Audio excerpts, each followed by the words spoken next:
You don't belong here. Hand over those keys now. Brenda Hartwell, our HOA president, stood in my grandfather's cabin doorway, designer boots crushing pine needles, demanding keys to property my family owned since 1963. Not happening. Her smile turned ice cold. Keep those keys then. But I'm calling the police. So I kept them. 20 minutes later, deputies knocked on my door. She'd reported me for illegally possessing stolen keys to my own inherited property. Had to show deeds and probate papers while neighbors gathered to watch the show. Calling cops on a man for keeping keys to his own house? Unbelievable. But here's the thing. I'm an electrical contractor who builds military-grade security systems. When someone calls police because I won't surrender my family's keys, I install locks that make her regret ever asking. This Karen's harassment became federal charges. Drop your state and worst HOA nightmare below. I want to hear how deep this corruption goes. My name's Miles Blackwood, and I've spent 23 years wiring security systems for people who don't trust the world. Ranchers protecting cattle from rustlers, tech millionaires guarding trade secrets, the occasional paranoid survivalist with more guns than sense. But the property that mattered most wasn't some client's fortress. It was Grandpa's mountain cabin in Pine Ridge, Colorado. He built that place with his own hands back in 1963. 40 acres of pristine wilderness bordered by national forest with a crystal-clear trout stream where you could count pebbles on the bottom. The cabin was pure old-school craftsmanship, hand-hewn logs from trees he felled himself, stone foundation quarried from the mountainside, and an off-grid solar system we installed together when I was 16 and thought I knew everything about electricity. Every childhood summer meant 3 months in his workshop, breathing sawdust and motor oil while he taught me that anything worth having was worth protecting.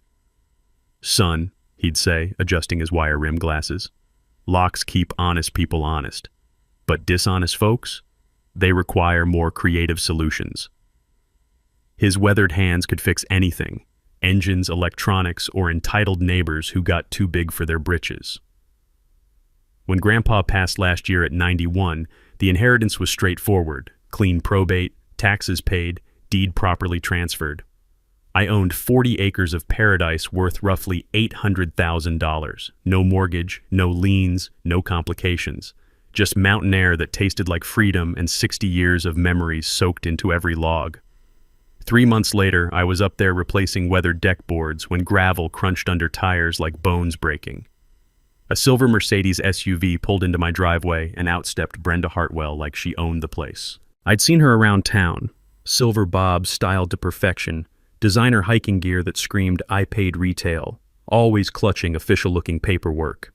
She'd moved from Denver about 5 years ago, fleeing some high-stress corporate law career, and bought herself a $2 million mansion in Pine Ridge's gated section. Within 6 months, she'd gotten herself elected HOA president and had been terrorizing the community ever since. The morning mountain air carried pine needles and wood smoke from my chimney. Birds chirped in old-growth trees Grandpa had protected for decades. Everything was peaceful, perfect, exactly how a mountain retreat should feel.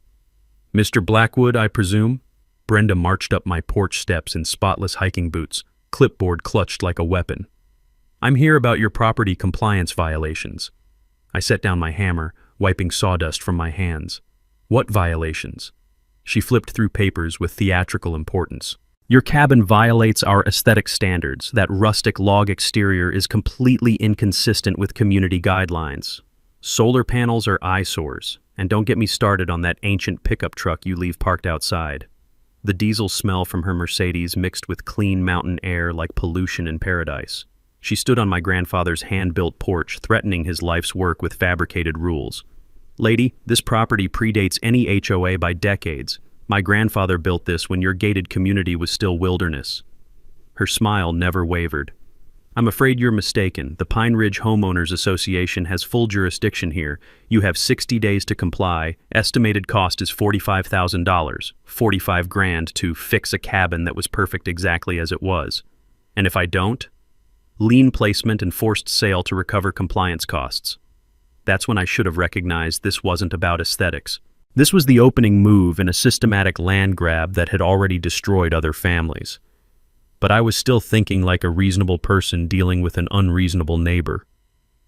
"Get off my property," I said quietly. Brenda's smile turned predatory. 60 days, Mr. Blackwood. Clock's ticking. As her Mercedes disappeared down the mountain road, I stood breathing crisp air and listening to water babble over stones. Grandpa's workshop wisdom echoed in my memory. Dishonest folks require creative solutions. Time to get creative. I should have seen Brenda's next move coming. But honestly, even after 23 years dealing with entitled clients who think money buys them immunity from physics, I underestimated just how dirty she'd fight. Tuesday morning, I was threading electrical conduit at the Henderson construction site when my phone buzzed. Sheriff's Department. The metallic taste of adrenaline flooded my mouth. Mr. Blackwood, Deputy Rodriguez here. Need you to come down regarding a theft report. Theft of what? Keys to a cabin that allegedly doesn't belong to you. Every hammer stopped mid-swing. 20 construction workers suddenly found their boots fascinating while I stood there watching my reputation implode. In small mountain towns, your word is your bond, and Brenda had just tried to shatter mine with one phone call. The sheriff's station interview room smelled like industrial disinfectant and broken promises.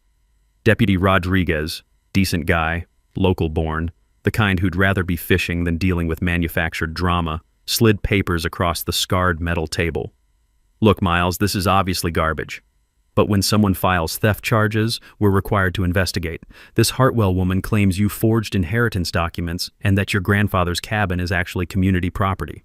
I'd learned years ago that inheritance fraud carries federal penalties up to 20 years if prosecutors can prove intent. Smart contractors always maintain paper trails. I pulled out photos of every deed, probate filing, and notarized document proving my legal ownership. Rodriguez studied my phone screen and sighed. Figured as much. Problem is, the accusation's now on public record. Even when we clear you, and we will, that stink lingers in a small town. Pure genius, actually. Brenda wasn't trying to get me arrested. She was assassinating my character and planting seeds of doubt about my integrity. Vicious, effective, and completely illegal. That weekend, I became a courthouse basement regular. Fluorescent lights buzzed like angry hornets overhead, while I breathed stale air and mainlined terrible coffee, hunting through property records that hadn't seen daylight since disco was popular. My back ached from hunching over filing cabinets older than I was, but persistence paid off. Most people don't realize that Colorado law requires HOA charters to renew every 25 years, a bureaucratic detail that trips up amateur land grabbers. Pine Ridge's original 1962 charter had expired quietly in 1987, making Brenda's enforcement authority about as legitimate as monopoly money. But the real smoking gun came from cross-referencing property sales. Mountain Vista Development, a shell company, had been acquiring mountain properties at below-market rates, properties that had mysteriously developed compliance violations right before their desperate owners sold. The registered agent? Rick Donovan, contractor, and Brenda's live-in boyfriend. Monday morning, I filed my legal counterattack. Harassment charges, filing false police reports, conspiracy to commit fraud. I requested restraining orders and damages for business interference. The filing fee was $300, cheap insurance against future harassment. But Brenda escalated immediately. Frank Kowalski called that afternoon, voice tight as over-torqued wire nuts. Marcus, emergency HOA meeting tonight. She's spreading rumors you're dangerous, unstable, made threats against elderly residents. Half the neighborhood's afraid to check their mail. The community center was packed tighter than a junction box with too many circuits. 43 residents on folding chairs, tension thick enough to cut with wire strippers. Brenda commanded the front like a general addressing troops, every silver hair perfectly styled, designer blazer projecting authority she didn't legally possess. This individual has demonstrated erratic behavior and made direct threats against community safety, she announced, gesturing toward an empty chair where I supposedly should have been begging forgiveness. We have documented evidence of unstable conduct. That's when Frank stood up, his tool belt jangling like wind chimes. What documented evidence? I've known Miles Blackwood 15 years. Only erratic behavior I see is you filing false police reports against honest people. 3 neighbors nodded agreement. Tom Bradley, a disabled veteran, cleared his throat. She hit me with bogus accessibility violations last month, demanded $8,000 for a ramp I already had. Sarah Mitchell, elementary school teacher, raised her hand. Same here. Fake septic compliance issues. When I asked for documentation, she threatened foreclosure. Turns out Brenda had been systematically extorting special assessments for years. Fabricated fees totaling over $180,000 flowing directly into Mountain Vista development accounts. Then came the moment that changed everything. Eleanor Denver, a 73-year-old widow whose husband had died 6 months earlier, quietly approached me as the crowd dispersed.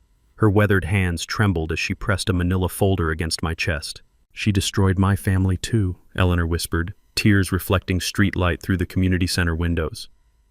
Harold fought her fake septic violations for months. The stress gave him a heart attack. He died thinking he'd failed me financially.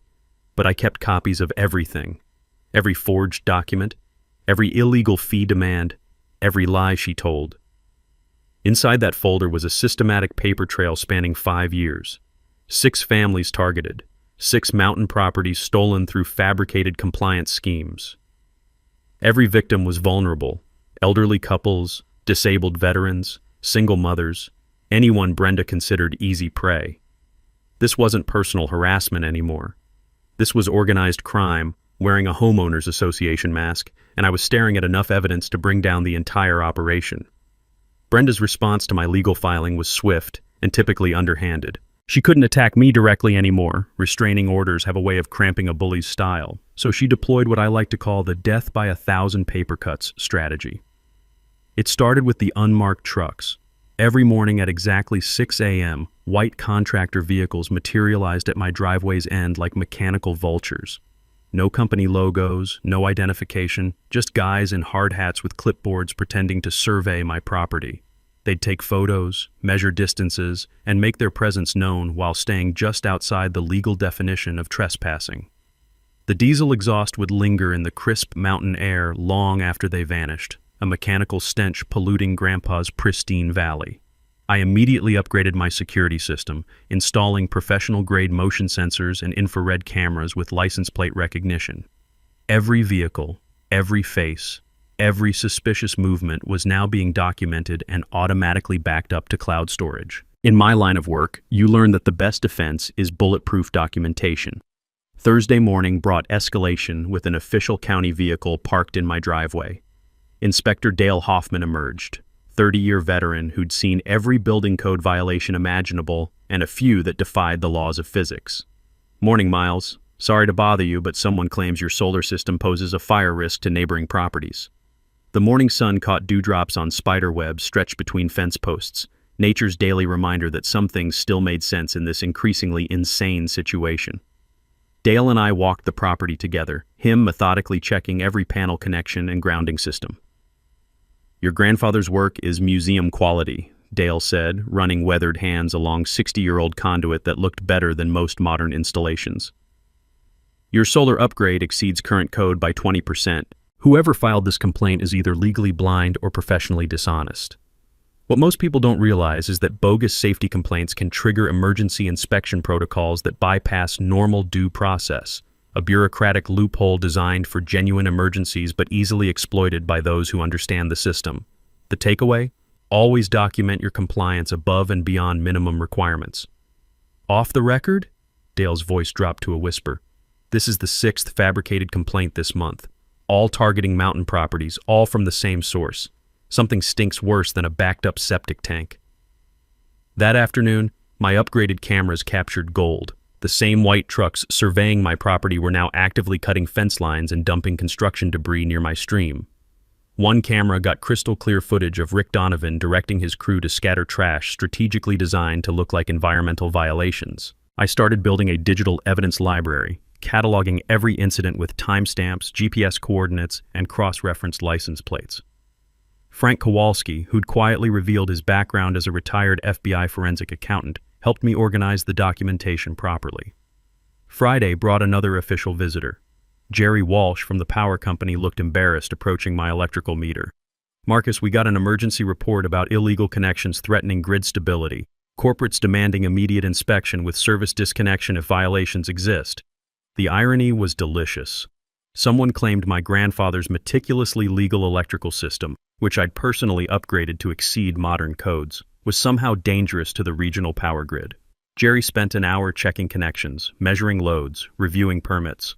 "This is certifiably insane," he muttered, tapping his multimeter like it might reveal hidden sanity. "Your system's cleaner than the county courthouse. Whoever reported this couldn't identify a neutral wire if it bit them on the ankle." Anonymous complaints to utility companies can trigger immediate service disconnection under emergency safety protocols, another bureaucratic weapon perfect for harassment campaigns.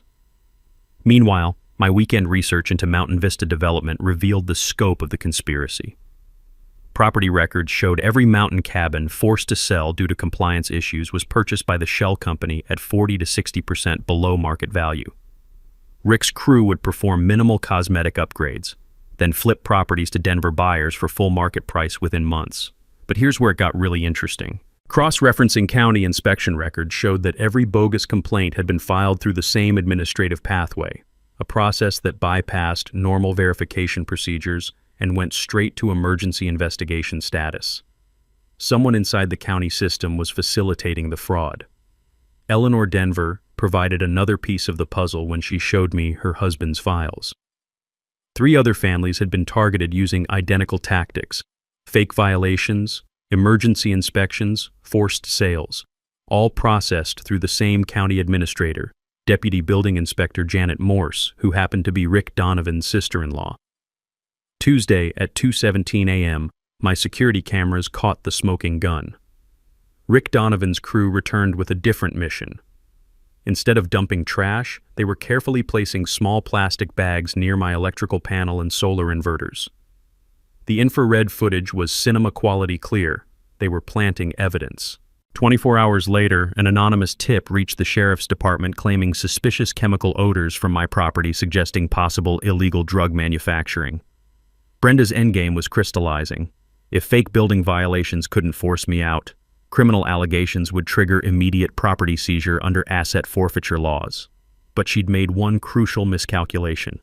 My security system had recorded everything. My evidence was professionally documented, and unlike her previous victims, I understood exactly what game she was playing. Time to flip the board. Brenda's next move proved she was either getting desperate or had seriously underestimated how dirty she was willing to get. Probably both. It started with social media warfare that would have impressed a political campaign manager, if political campaigns specialized in character assassination and property theft. Tuesday morning, my neighbor Tom Bradley called with his voice tight as piano wire. "Marcus, you need to see what's happening online. Brenda's created a Facebook group called Pine Ridge Community Safety, and it's blowing up like a meth lab." I pulled up the page on my phone and felt my stomach drop faster than a lead balloon. Professional quality posts with manipulated photos showing my cabin as some kind of fortified compound. My security cameras had been photoshopped to look like military surveillance equipment. Even my grandfather's old workshop was labeled as a potential weapons cache. The comment section was a dumpster fire of manufactured outrage. Anonymous accounts spreading rumors about dangerous activities and threats to neighborhood children. The smell of coffee turned bitter in my mouth as I scrolled through post after post painting me as some kind of mountain hermit terrorist plotting the overthrow of suburban civilization. But the real masterpiece was a video compilation of security footage from around my property. Edited to remove context, it showed me in what appeared to be threatening poses, raising a hammer, I was building a birdhouse, carrying electrical wire, routine maintenance, and walking my perimeter at night, checking for the vandalism that was actually happening. Social media manipulation can destroy reputations faster than actual facts can rebuild them. A digital age reality that makes documentation absolutely critical for protecting yourself. Within 6 hours, the post had been shared 47 times and generated over 200 comments from people who'd never met me but were suddenly convinced I was a clear and present danger to society. Wednesday brought the inevitable escalation. Sheriff's deputies knocked on my door at 7 a.m., badges glinting in the morning sun that filtered through pine needles overhead like nature's own polygraph test.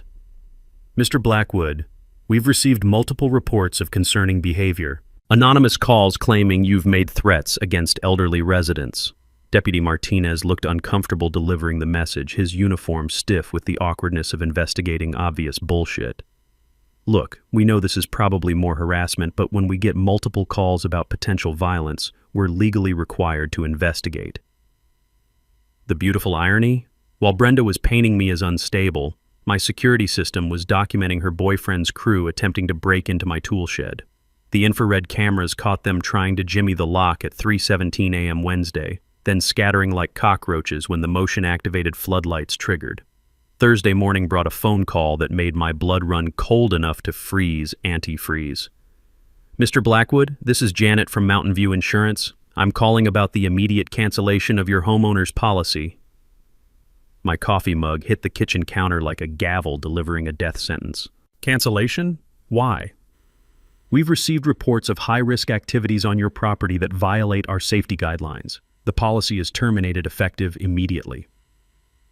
False reports to insurance companies can trigger immediate policy cancellation under corporate risk assessment protocols, a vulnerability most property owners never consider until it's weaponized against them. The takeaway?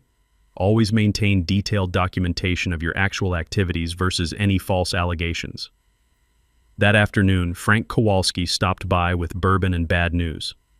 We sat on my grandfather's porch, breathing mountain air that tasted like freedom while Frank delivered intelligence from his retired law enforcement network. "It's bigger than we thought," Frank said, voice barely above a whisper, as evening shadows stretched across the valley like reaching fingers. "Brenda borrowed over $2 million against future mining profits. Your refusal to sell isn't just inconvenient, it's threatening her entire financial house of cards."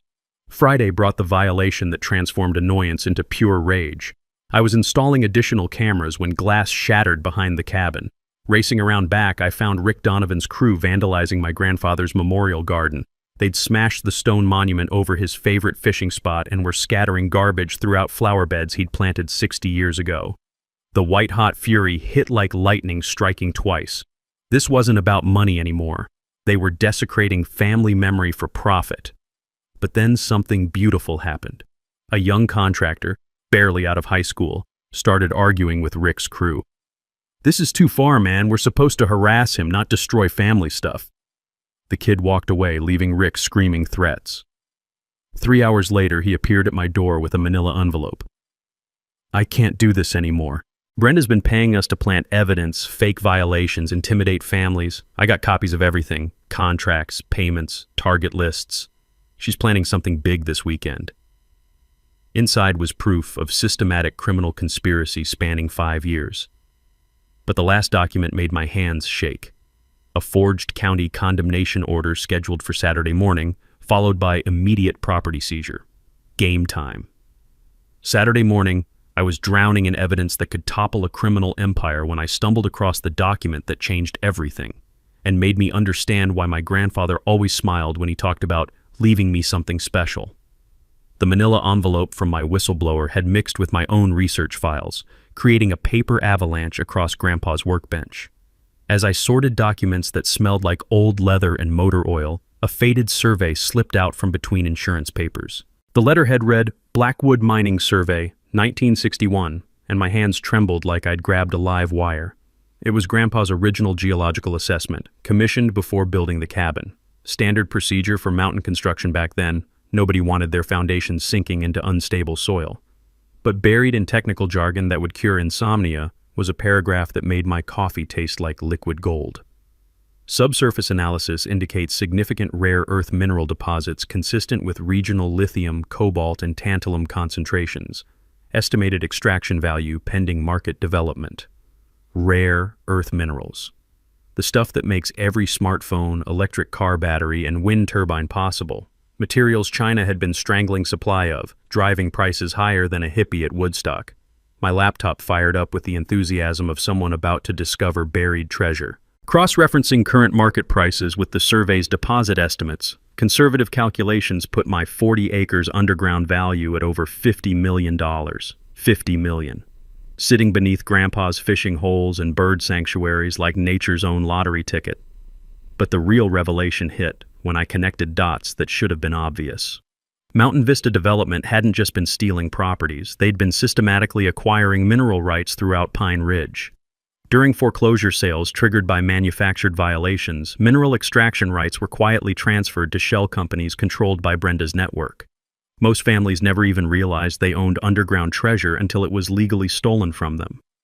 Property mineral rights law is deceptively complex. Surface ownership doesn't automatically include subsurface extraction rights, which can be bought, sold, or seized separately from the land itself. Most homeowners never check their deeds for mineral clauses. My property was the missing puzzle piece, the geographic keystone that would unlock legal access to mine an entire mountain ridge worth hundreds of millions in rare earth deposits. Frank's forensic accounting suddenly made perfect sense. Those $2 million Brenda had borrowed came from private investors betting on mining windfalls that required complete extraction corridor control. My refusal to sell wasn't just inconvenient, it was threatening to bankrupt her entire investment scheme. But here's where my grandfather's wisdom saved 3 generations. His 1963 deed included a perpetual family ownership clause, legal language preventing property sales outside the family without unanimous heir consent. More importantly, it specifically retained all mineral rights in perpetuity for the Blackwood family line. B. Even if they somehow forced surface property sale, underground mineral rights would remain with my family forever. The conspiracy's scope crystallized like frost on winter windows. This wasn't random harassment, it was systematic wealth extraction targeting families who didn't understand what they owned. Elderly couples like Eleanor's husband, veterans like Tom Bradley who trusted official documents, single mothers overwhelmed by legal complexity. Every family had been separated from mineral rights worth millions, then watched their properties flip to Denver buyers while real treasure remained buried beneath, waiting for large-scale extraction permits already grinding through bureaucratic channels. But my security system had captured the smoking gun.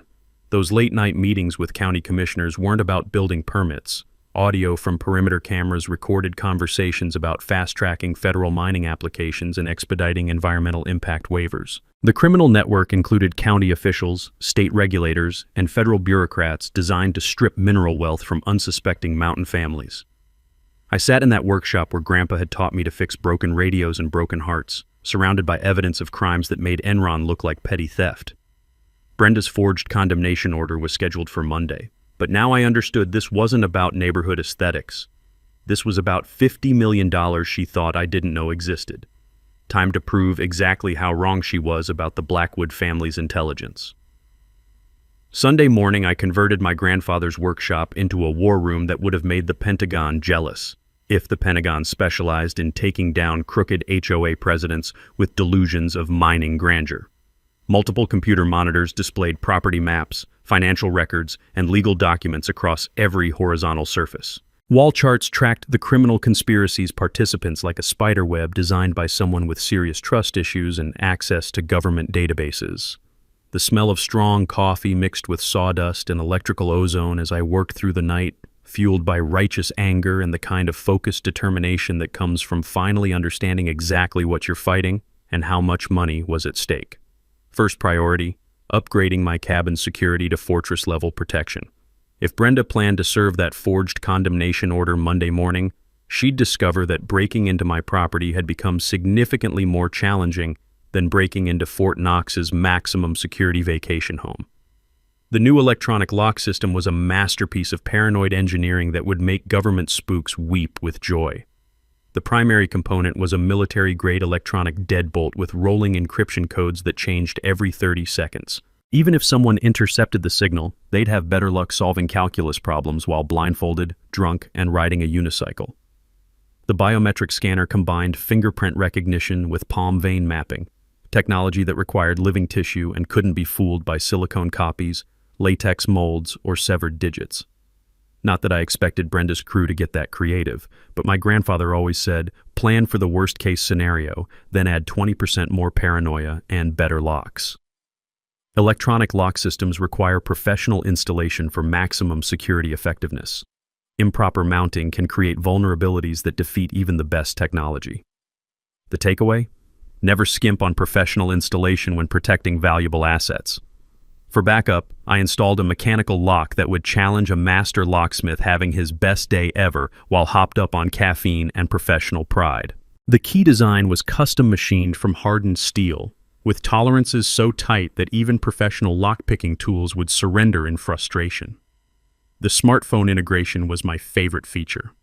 Real-time monitoring allowed me to operate the system from anywhere with cell coverage, logging every access attempt with timestamps and photos. If someone tried breaking in while I was buying groceries, I'd know about it before they finished saying, What the hell just happened to my crowbar? Perimeter security included motion sensors that triggered automated lighting and camera recording.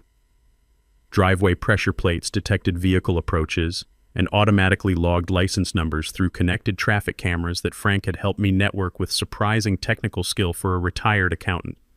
The legal strategy required equally sophisticated coordination. Attorney Sarah Mendez worked with federal prosecutors who'd been tracking mountain property fraud patterns for months without the smoking gun evidence my documentation provided.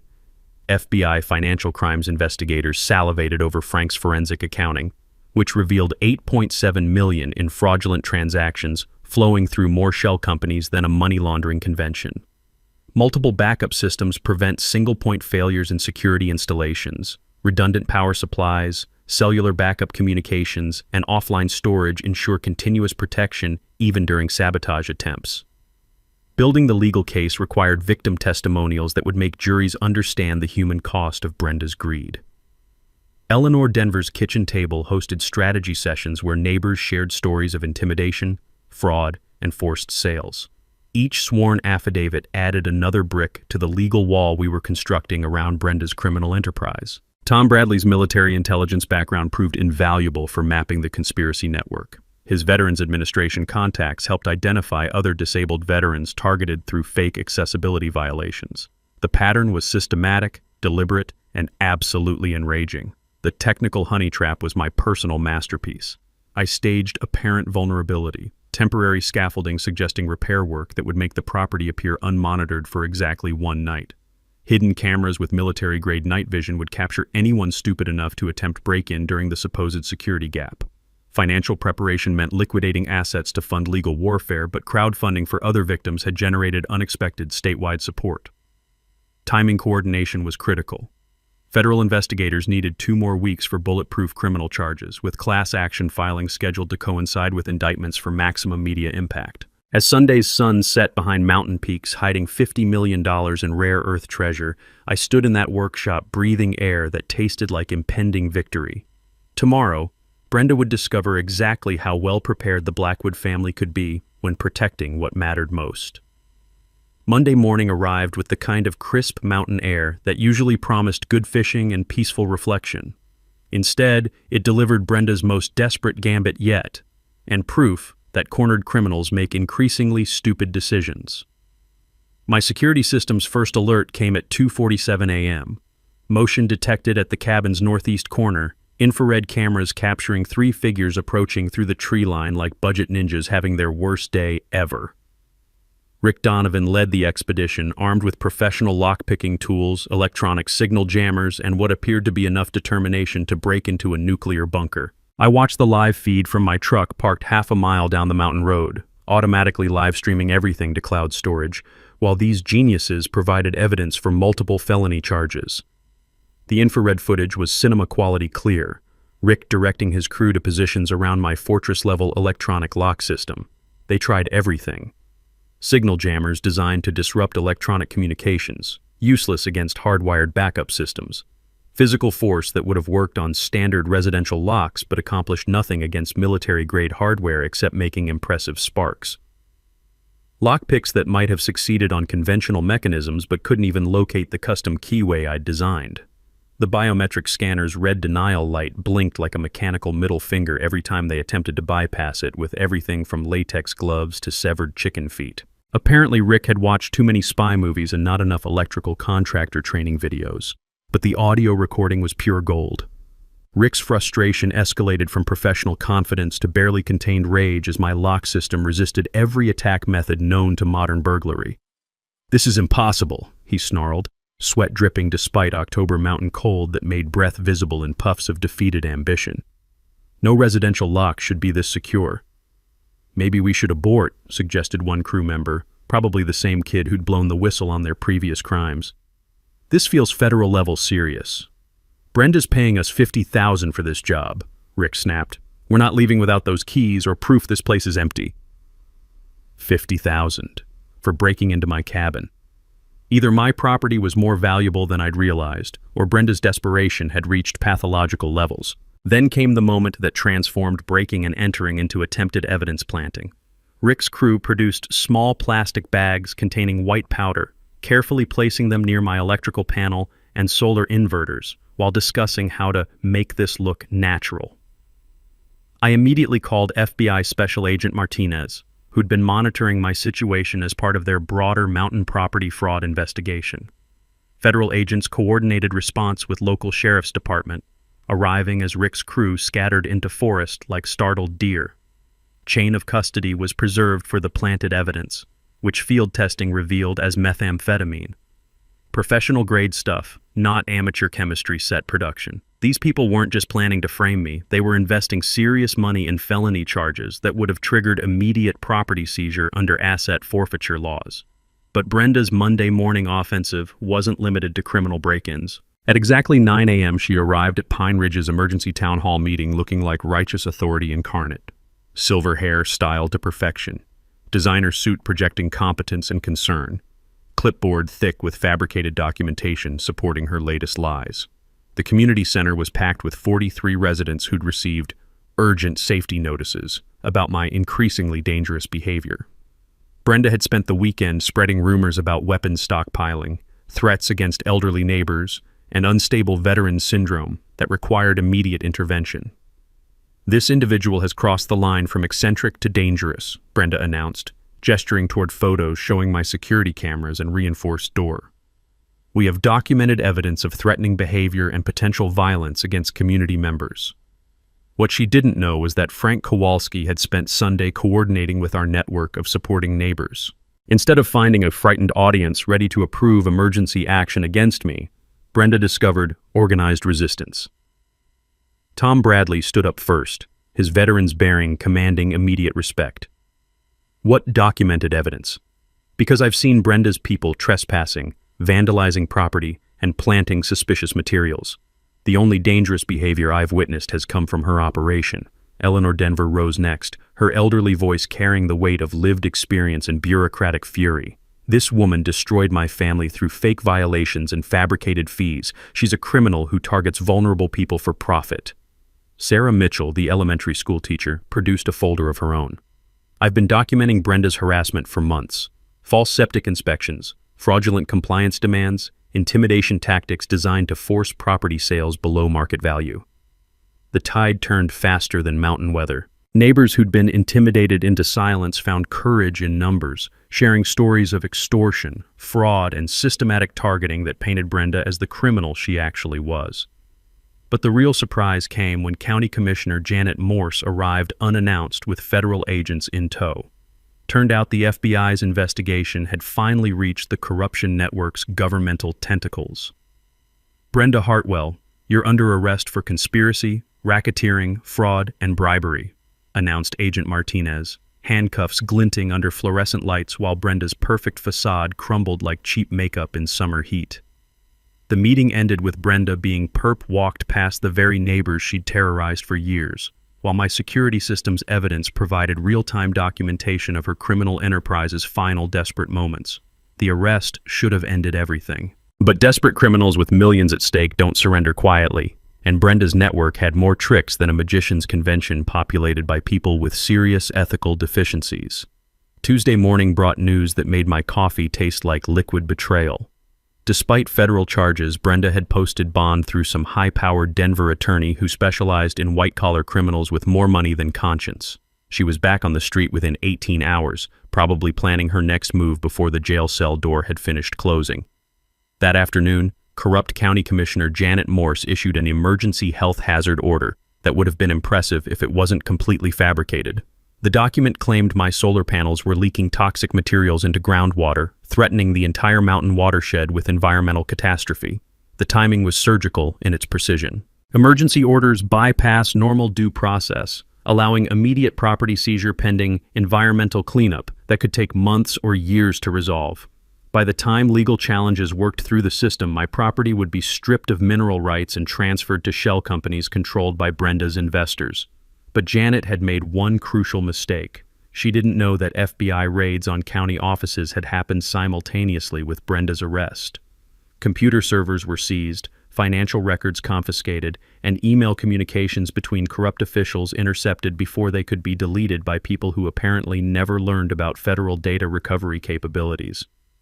Sheriff's deputies arrived Wednesday morning looking apologetic about serving papers they knew were fraudulent. Deputy Rodriguez handed me the evacuation order with the expression of someone forced to deliver a birthday cake filled with nuclear waste. "Marcus, I'm required to serve this, but off the record. Environmental emergency my ass. Your water test's cleaner than most municipal supplies, and those solar panels are newer than my truck." The beautiful irony was watching federal coordination unfold in real time. While county officials tried implementing their emergency seizure, FBI agents were already in possession of communications proving the entire environmental crisis was manufactured using falsified scientific reports and bribed regulatory officials. Independent environmental testing I'd commissioned months earlier showed pristine water quality that made municipal supplies look contaminated. Solar panel documentation proved zero toxic materials. The panels were newer technology, cleaner than traditional electrical infrastructure. The emergency was about as legitimate as a $3 bill printed by someone who'd never seen actual currency. Legal team response was immediate and overwhelming. Federal injunction against county seizure was filed before lunch, backed by documented evidence of government corruption spanning multiple agencies. Environmental groups joined the fight, recognizing that illegal mining permits would destroy watershed areas critical to regional ecosystem stability. But Wednesday afternoon brought escalation that transformed property dispute into potential violence.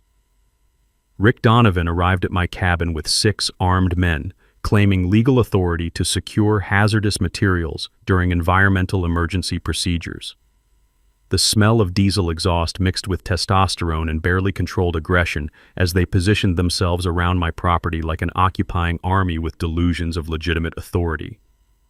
My electronic lock system's emergency protocol activated automatically, sirens wailing, strobe lights flashing, automatic emergency calls dispatching to FBI field office, state police, and sheriff's department simultaneously. The smartphone app allowed me to live stream the entire confrontation from my secure location half a mile away. Rick's crew attempted forced entry using everything from crowbars to portable angle grinders that threw sparks like angry fireflies against reinforced steel. The lock system withstood cutting tools, pry bars, and what appeared to be small explosive charges that accomplished nothing except making impressive noise and attracting federal attention. But the audio recording captured Rick's complete meltdown as his equipment failed against engineering that anticipated exactly this scenario. "This is impossible," he screamed into his phone, presumably talking to Brenda. "The lock won't break, the door won't budge, and half the county's responding to automatic alarm systems. What kind of security does this guy have?" "Military grade," I whispered to my phone screen, watching federal agents coordinate response from multiple agencies. The kind that anticipated desperate criminals making increasingly stupid decisions. The community rally was spontaneous and beautiful. Neighbors formed human chains blocking property access, while veterans groups arrived supporting Tom Bradley's testimony about systematic targeting. Environmental activists protested mining fraud with professionally printed signs that appeared faster than government response time. Media coverage reached national attention as the story escalated from local HOA dispute to federal corruption investigation involving mineral rights theft spanning multiple counties. Rebecca Torres's investigative series had evolved into live television coverage that made Brenda's criminal enterprise impossible to ignore. The smoking gun came when Rick's frustration led to a phone conversation captured by perimeter audio surveillance. "Brenda, this isn't working," Rick shouted over power tool noise and federal sirens. "The guy's place is locked down tighter than Fort Knox. There's FBI everywhere, and that mineral rights documentation you said didn't exist? He's got copies of everything." "Then burn it down," came Brenda's voice through cell phone speakers. $50 million in mining rights is worth more than one cabin." Federal agents monitoring my live stream heard direct confession to conspiracy, arson planning, and admission of the mineral rights fraud that had destroyed multiple families. Game over. Thursday morning's emergency county meeting was standing room only, packed with media crews, federal agents, and enough evidence to sink a criminal enterprise that had terrorized mountain families for years. The community center buzzed with the kind of electric tension that comes when justice is about to be served with a side order of very public humiliation. I entered carrying my laptop loaded with 2 years of systematic documentation, security footage that would make Hollywood producers jealous, and audio recordings that captured confessions clearer than Sunday morning church bells. The giant projection screen at the front dominated the room like a technological judge waiting to deliver verdict. Brenda arrived with her expensive Denver attorney, looking like they'd rather be anywhere else, possibly including federal prison, where the orange jumpsuits might clash less with her designer aesthetic than the public exposure about to unfold. She wore desperation disguised as righteous indignation, clutching fabricated documents like talismans that might somehow make reality disappear. "Ladies and gentlemen," I began, connecting my laptop to the projection system, "today you're going to see exactly how a criminal enterprise masquerading as Homeowners Association Authority has been systematically stealing mountain properties and mineral rights worth hundreds of millions of dollars." The visual presentation began with before and after photos of my cabin, showing the fortress-like electronic lock system that had withstood everything Rick's crew could throw at it. Security footage montage revealed the entire conspiracy timeline: break-in attempts, evidence planting, intimidation tactics, all captured in high-definition detail that made denial impossible. "This isn't about property compliance or neighborhood aesthetics," I continued, clicking to financial records that Frank Kowalski's forensic accounting had assembled. "This is about an $8.7 million fraud scheme targeting families who didn't understand the value of what they owned." The room erupted in gasps as property records showed systematic mineral rights theft. Eleanor Denver's family cabin, purchased for $300,000 after fabricated septic violations, was now worth over $2 million in rare earth extraction rights. Tom Bradley's accessibility compliance harassment had separated him from mineral deposits valued at $5 million. But the moment that transformed murmurs into outrage came when I played audio recordings of Brenda's voice planning violence against me and other property owners. "If that lock doesn't come off, we'll make sure Miles doesn't either." Silence fell like a hammer blow. Federal Agent Martinez stepped forward from the back of the room where he'd been observing with the satisfaction of someone whose 2-year investigation was finally paying dividends. "Mrs. Hartwell, you're under arrest for conspiracy, racketeering, fraud, bribery, and now attempted arson and conspiracy to commit violence." The perp walk past 43 families she'd terrorized was poetry written in handcuffs and federal charges. Her attorney requested immediate private conference, probably calculating plea bargain options that might reduce federal prison time from decades to something merely life-destroying. Frank Kowalski took the microphone next, his forensic accounting presentation reducing complex financial crimes to terms a jury would understand. $2.3 million borrowed against future mining profits, shell companies controlling stolen mineral rights, county officials receiving $75,000 in consulting fees for expediting property seizures. Eleanor Denver stood up in the audience, her elderly voice carrying the weight of moral authority that comes from surviving bureaucratic evil. "My Harold died thinking he'd failed our family financially. This woman killed him with stress from fighting violations that never existed. She needs to pay for every family she destroyed." The technology demonstration was my personal favorite moment. Remote operation of my cabin's electronic lock from the community center drew amazed whispers as the smartphone app showed real-time security footage. Live video feed displayed the lock responding to commands from 20 miles away while I explained how preparation and proper documentation could defeat even sophisticated criminal enterprises. Tom Bradley's testimony about veteran targeting brought several audience members to tears. She specifically chose disabled veterans, elderly couples, single mothers, anyone she considered vulnerable. This wasn't random harassment.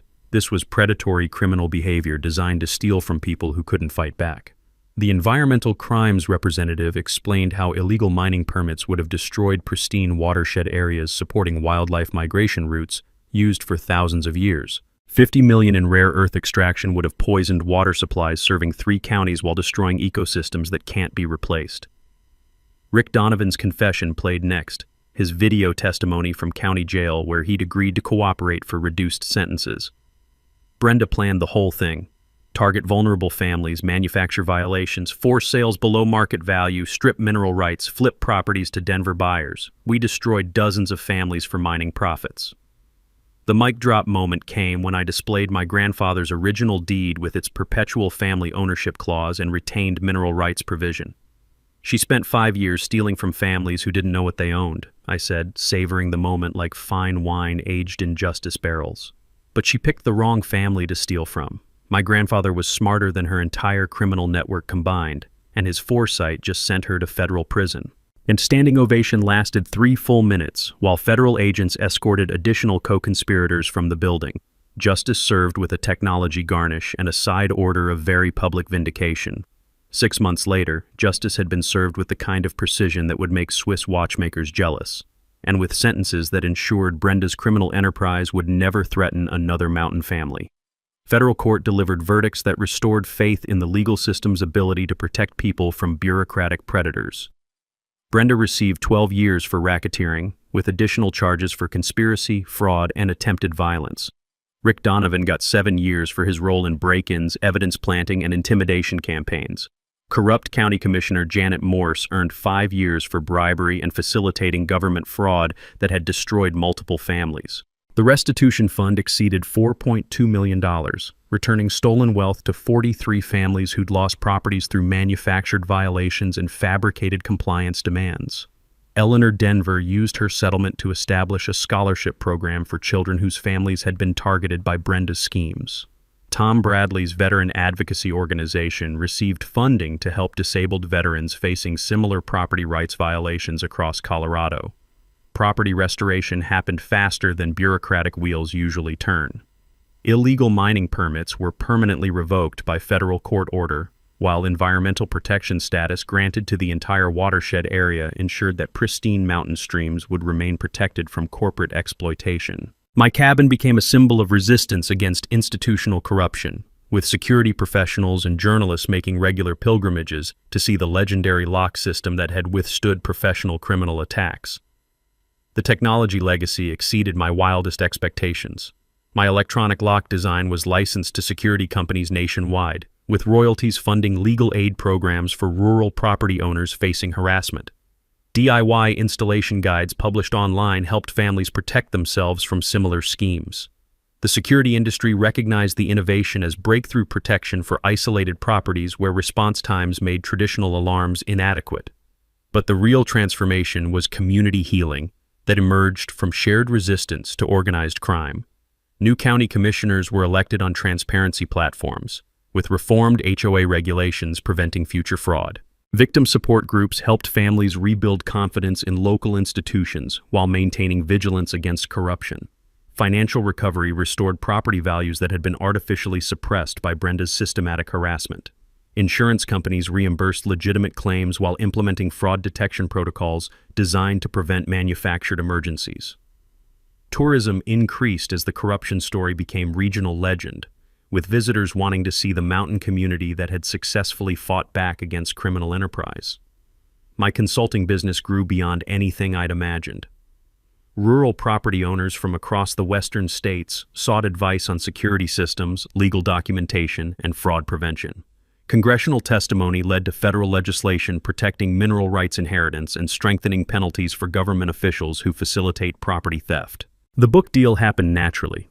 Publishers recognized that the lock that saved my legacy represented something deeper than personal victory. It was proof that ordinary people could defeat sophisticated criminal conspiracies through preparation, documentation, and community solidarity. Frank Kowalski's forensic accounting firm specialized in detecting property fraud schemes, providing pro bono services for elderly and veteran victims while training rural law enforcement to recognize systematic targeting. Eleanor Denver's legal clinic offered free services for property rights cases, with education seminars teaching families how to protect inherited wealth from bureaucratic predators.